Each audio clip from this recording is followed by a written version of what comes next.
buenos días, tardes o noches, ya cual sea la hora en la que estés viendo este material, presenta el tema Estado de cambios en la situación financiera de la Universidad Nacional Autónoma de México, Facultad de Estudios Superiores Plantel Cuautitlán, licenciatura en Contaduría, asignatura Contabilidad Superior, a cargo del profesor Argenis Mejía Chavarría.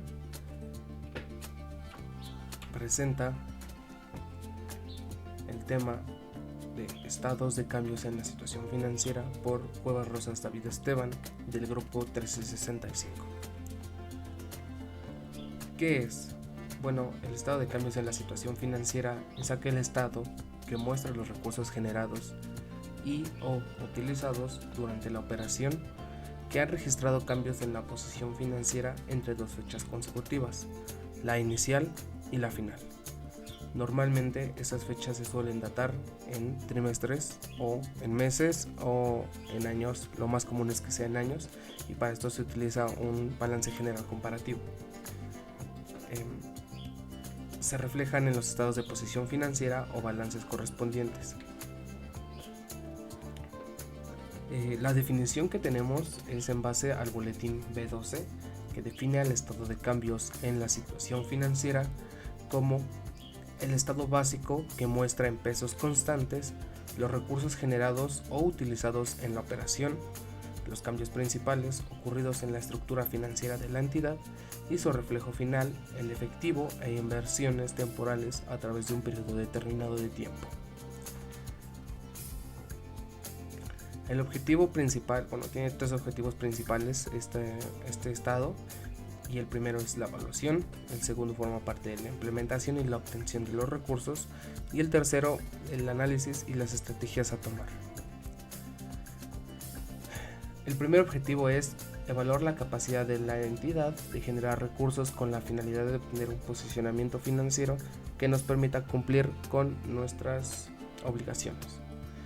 El segundo objetivo es conocer y evaluar la diferencia entre los resultados obtenidos, el resultado generado, los recursos generados y utilizados durante el ejercicio, es decir, hacer una comparativa de la utilización y la obtención de recursos.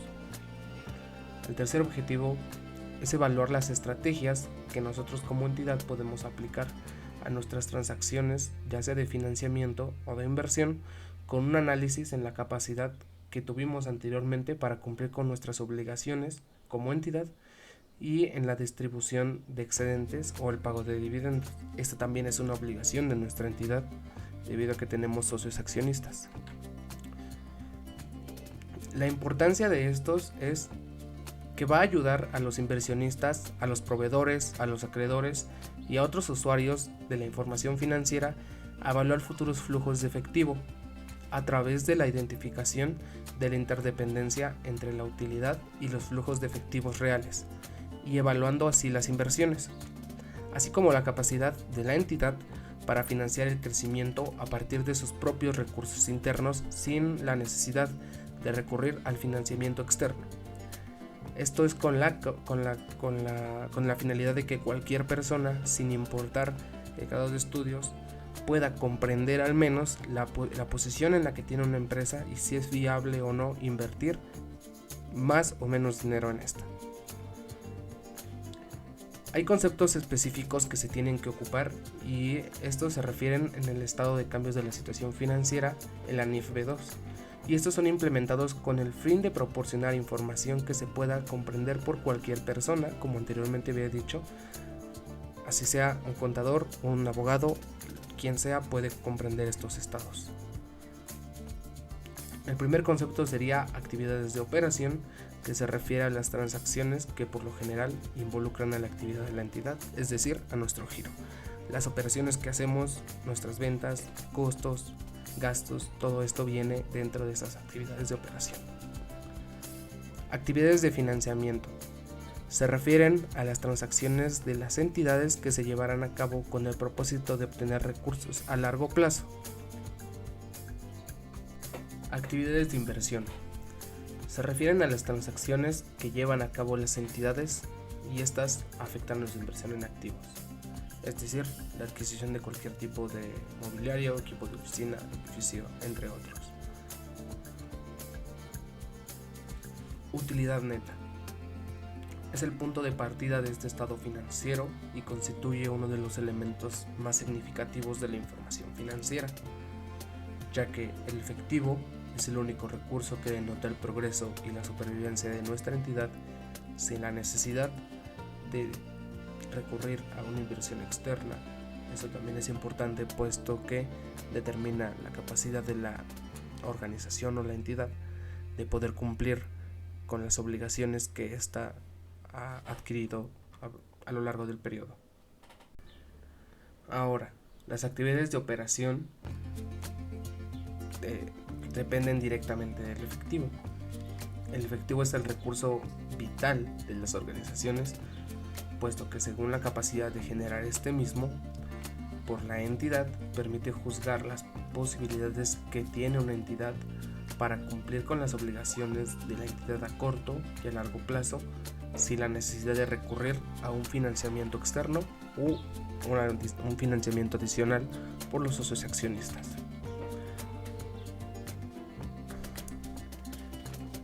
Responder, expandir o modernizar las operaciones de la entidad sin la necesidad de recurrir a un financiamiento externo o un financiamiento adicional.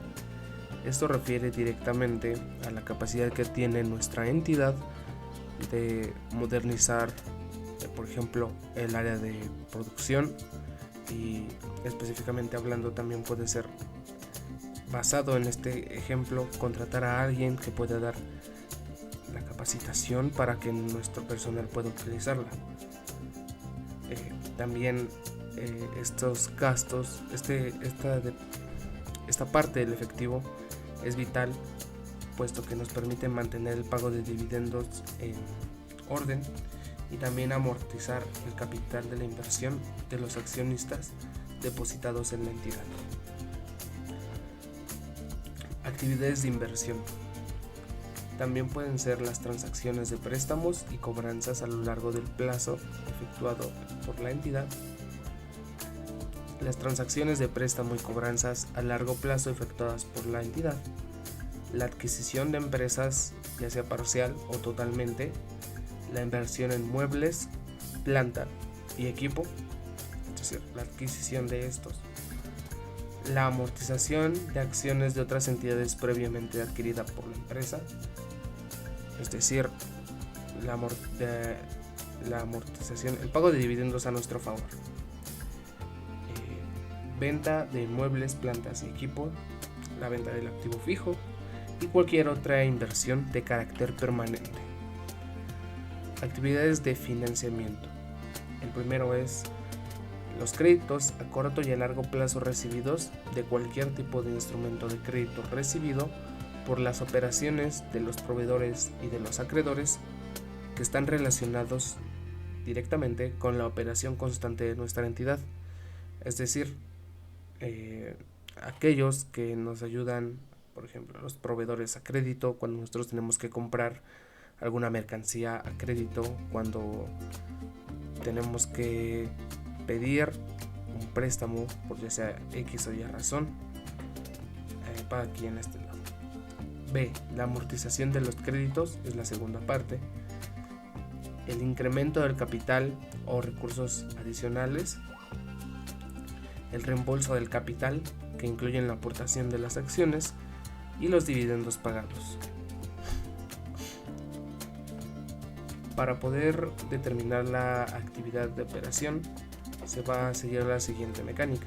El resultado del ejercicio, que es el balance general más reciente, ya sea de utilidad neta o de pérdida neta, se van a sumar los cambios en las partidas virtuales, se van a sumar o a restar los cambios en las partidas del activo circulante, excluyendo efectivo, y se van a sumar o a restar los cambios en las partidas a corto plazo.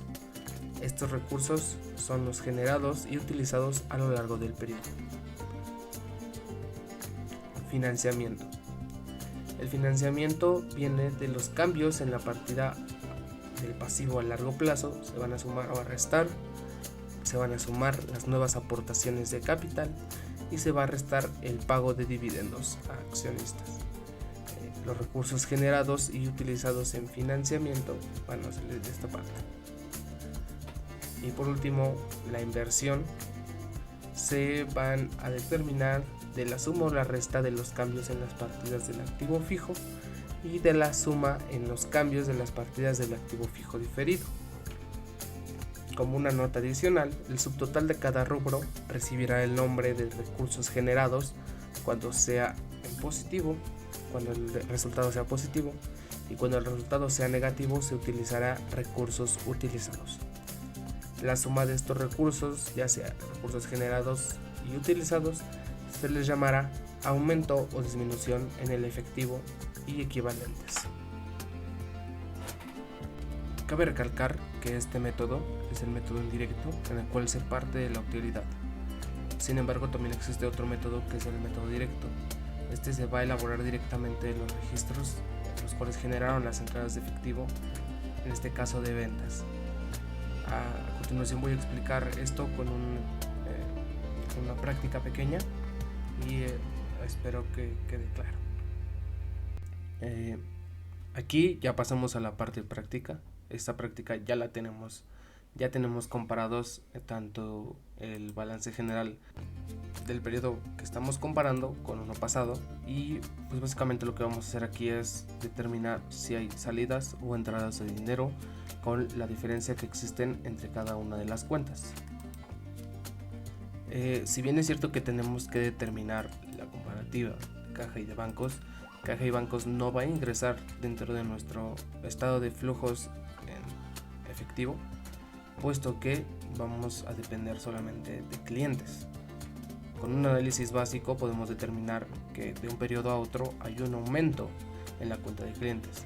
Esto puede deberse a muchos factores, que el cliente no pudo pagarnos por tal o cual razón, que nuestro equipo de cobranza no está haciendo bien su trabajo, que nosotros dimos una prórroga a los clientes para que nos pagaran, o incluso que hemos estado vendiendo a crédito, lo cual muchas veces no es bueno para una empresa. La lógica de esto es que en la comparación de uno a otro, por ejemplo, en el mismo caso de clientes, de 72,000 a 105,000, hay una salida implícita de dinero, es decir, hay dinero que nosotros no estamos ingresando dentro de nuestros bancos o de nuestra caja. Entonces ese dinero como tal se tiene que contabilizar como una salida de dinero, porque es dinero que no tenemos. Y esta mecánica también se va a realizar con pues las demás cuentas. Por ejemplo, almacén, hay una diferencia de 70,000 pesos en almacén, que se puede determinar ya sea porque no hemos podido vender o hemos comprado más mercancía la cual no se ha vendido. Por lo tanto, nuestro almacén o nuestro inventario, porque esta cuenta de almacén también puede llamarse inventario, ha aumentado.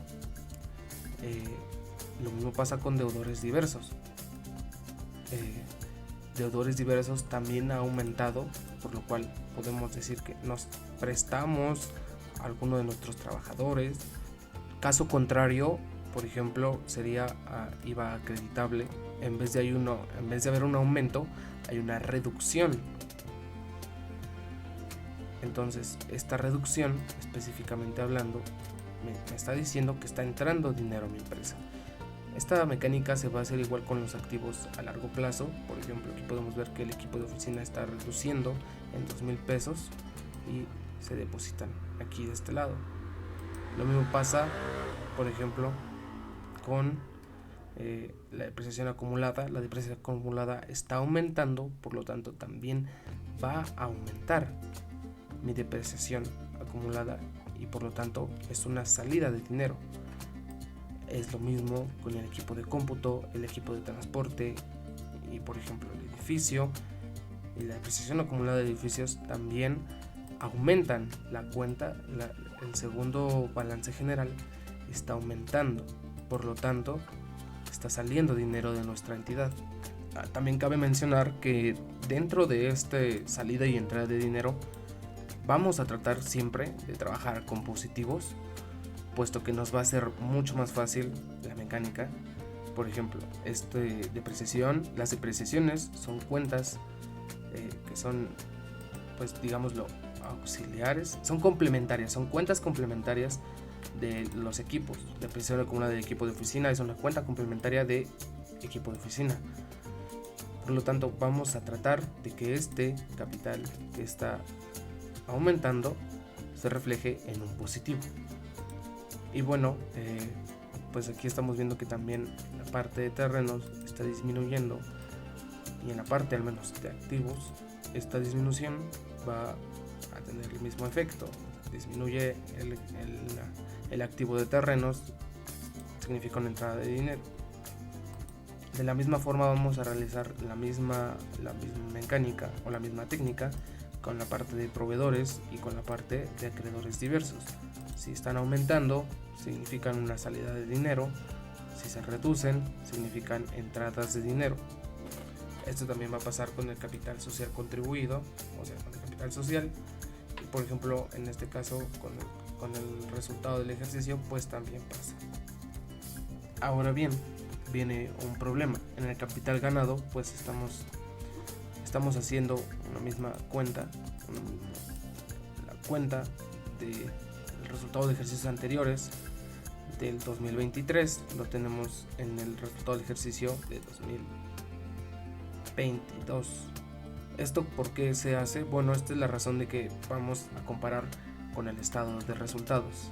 El estado de resultados me dice, por ejemplo, de las ventas netas, que son de 2.300.000 pesos, pues le vamos a restar el costo de ventas, que el costo de ventas es igual que la mano de obra y la materia prima sumados, y eso se le resta directamente a las ventas netas, dándonos de esta forma la utilidad bruta.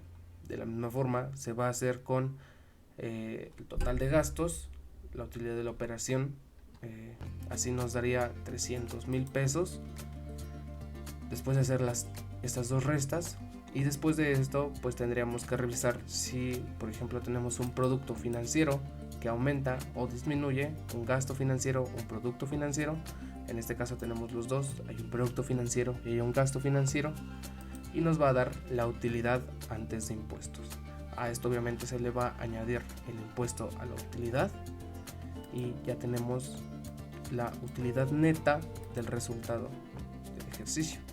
Esta cuenta, bueno, este resultado es el que nosotros vamos a utilizar para compararlo dentro del capital ganado en la parte del resultado del ejercicio.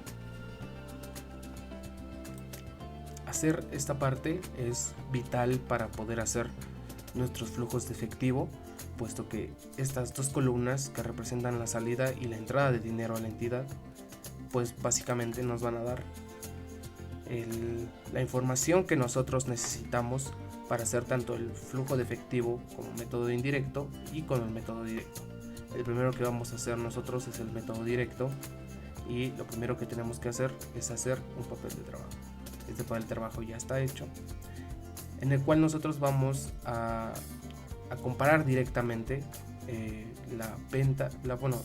aumento de nuestras partidas que ya tenemos en este balance general. Desde el principio, por ejemplo, tenemos una salida de dinero que representa un aumento en los clientes. A las ventas se les resta el aumento a los clientes. Eso nos está diciendo que no tuvimos cobro a los clientes, por lo cual esto es parte de una actividad de operación. Después de eso vamos también a revisar y vamos a compararlo con nuestro costo de ventas, y estamos viendo también que aumentó el inventario. ¿Cómo lo sabemos? Pues porque ya lo revisamos aquí. El aumento al inventario de 70.000 ya se está trasladando a esta parte de aquí, aumento de inventario. Y pues también tenemos un aumento a proveedores, tenemos en esta parte de aquí, aumento a proveedores en la parte del pasivo, y esto nos va a dar también una parte que es una actividad de operación. Y la última, una de las pocas actividades de operaciones que vamos a tener también en vamos a comparar los gastos de venta y los gastos de administración, que lo tenemos en nuestro estado de resultados. Gastos de venta y gastos de administración contra los productos financieros, y a su misma vez también vamos a hacer lo mismo con los gastos financieros, que estamos aquí en esta parte de aquí, gastos financieros.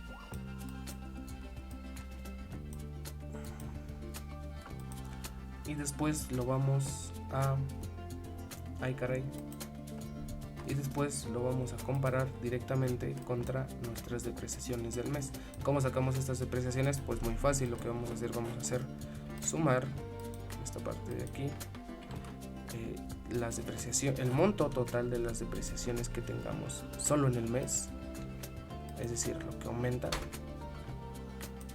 y nos va a dar el monto que vamos a utilizar en las depreciaciones. Esto también nos va a dar la parte de la operación, que cuánto es lo que tenemos en otra actividad de operación. Ahora, es muy importante reconocer qué tipo de cuenta vamos a utilizar aquí.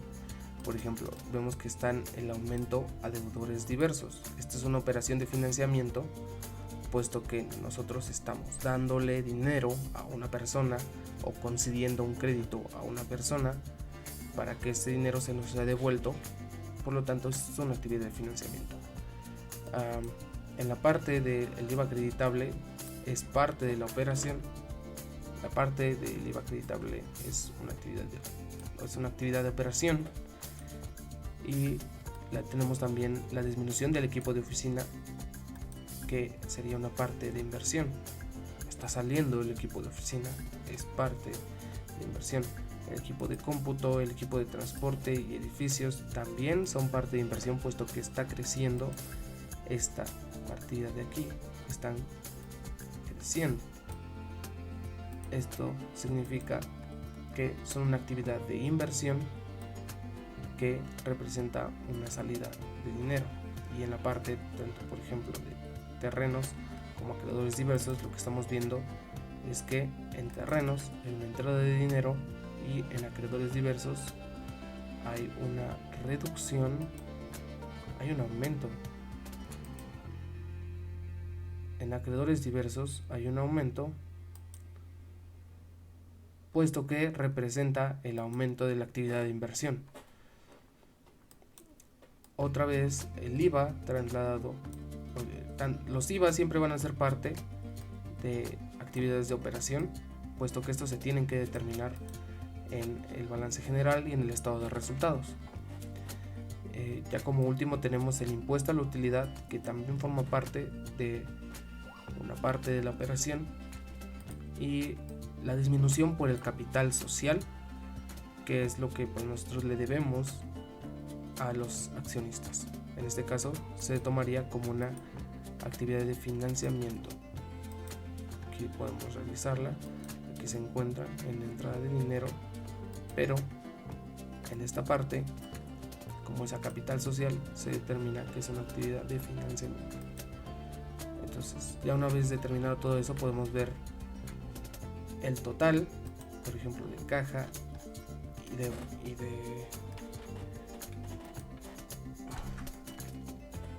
y de bancos. A ver, ¿por qué tenemos esta diferencia? Las diferencias del saldo de efectivo en cajas y la variación de efectivo se van a realizar comparando estas dos cuentas, caja de bancos de 2022 y caja de bancos del 2023. Podemos ver ahí que ya tenemos la suma del 2022, del 2023, entonces lo que resta es hacer la suma de 2022 y 2023. Esto nos daría básicamente el saldo final del efectivo, que son 197,000.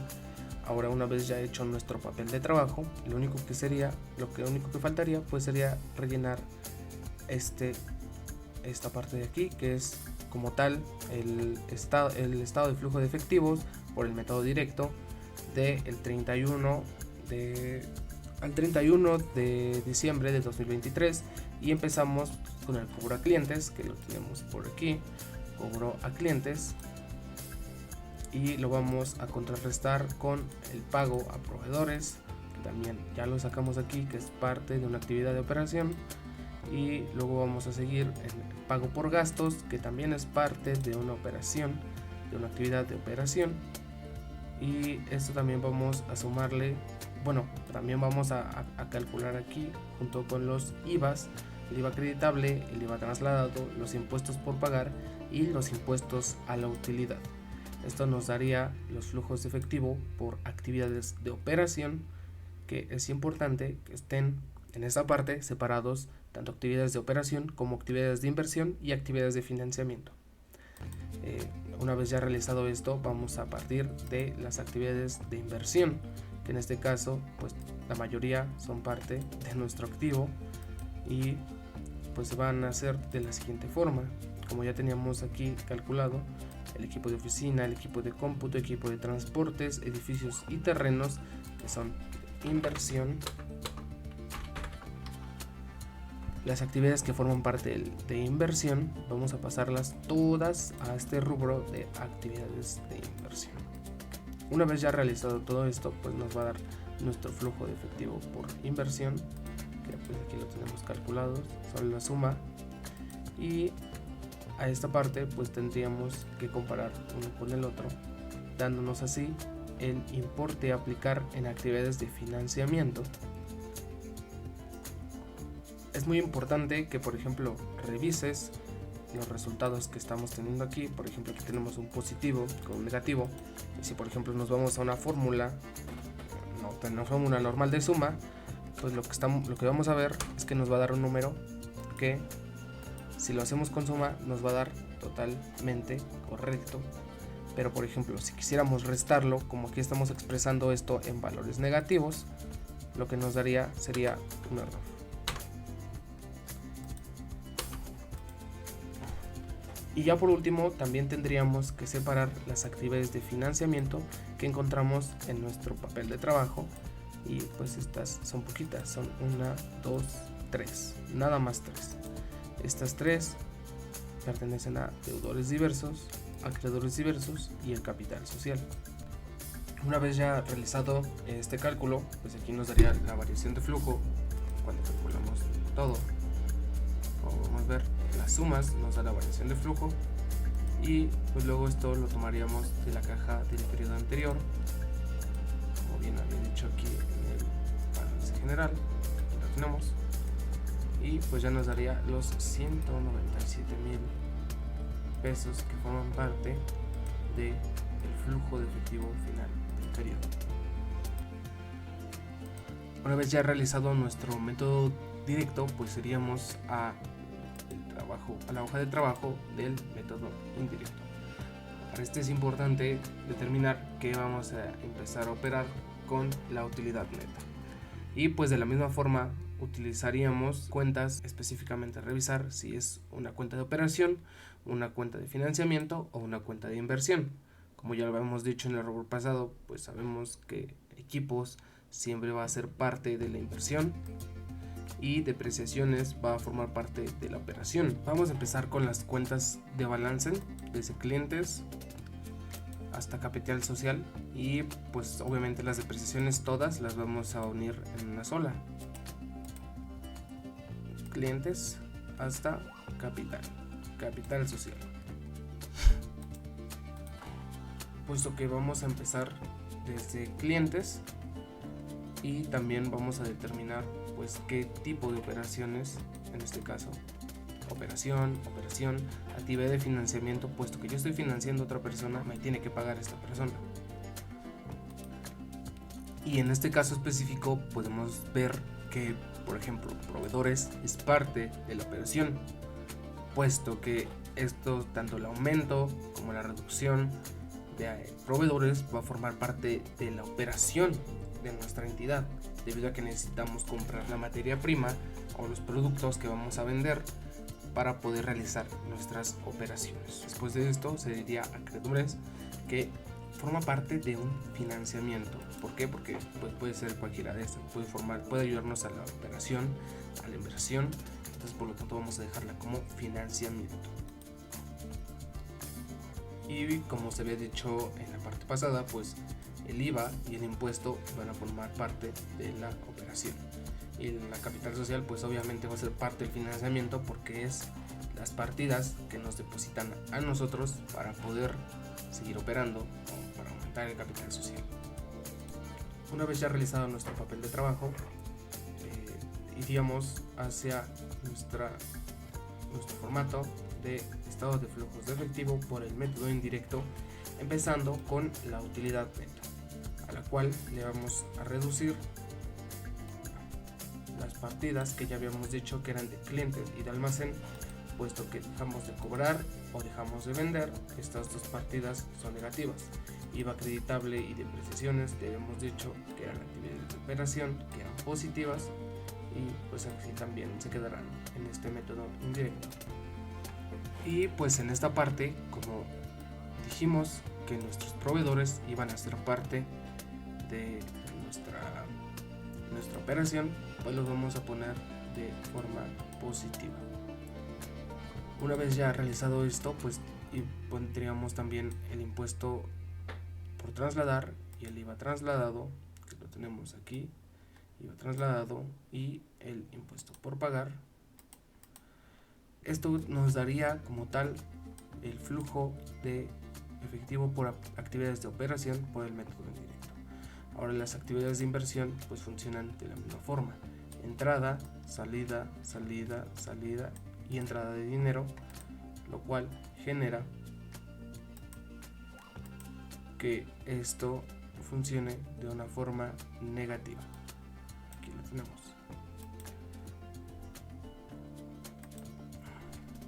Dándonos el resultado del flujo neto de efectivo por inversión, y como en el rubro pasado pues hacemos nuestra suma y nos dan los 83,000 de aplicación de actividades de financiamiento. Y ahora, una vez ya hecho todo esto, pues nos vamos a deudores diversos, que es una salida, puesto que nosotros estamos dando el efectivo a alguien, entonces ese efectivo ya no lo tenemos. En acreedores diversos sería acreedores diversos, es lo negativo, está aumentando la partida por el financiamiento. Y el capital social, por último, es una partida que nos están aumentando debido a que nosotros lo necesitamos para operar y lo estamos pidiendo o se nos está dando directamente de los accionistas. Una vez realizado esto, hacemos nuestra operación de suma y pues al final solo quedaría hacer el mismo método que ya habíamos hecho, es decir, en el balance general sumamos lo del periodo 23 y lo del periodo 22, y una vez realizado esto nos daría la variación de flujo, el efectivo que teníamos en el periodo anterior, y pues obviamente ya tendríamos el flujo de efectivo al capital del periodo, que es, si nos damos cuenta, igual que en el método directo. Una vez revisado el ejemplo en el cual pudimos realizar tanto el estado de flujos de efectivos por método directo como el indirecto, podemos concluir que el estado de flujo de efectivo clasifica en actividades operativas, de inversión y de financiamiento, lo que ayuda a los interesados a entender la liquidez de la empresa y su capacidad para cubrir las obligaciones, reinvertir en el negocio y repartir dividendos. La importancia radica en que proporciona una visión clara de la situación financiera a corto plazo y ayuda a evaluar la sostenibilidad de las operaciones y las decisiones de la inversión. Eso ha sido todo. Muchas gracias por su atención.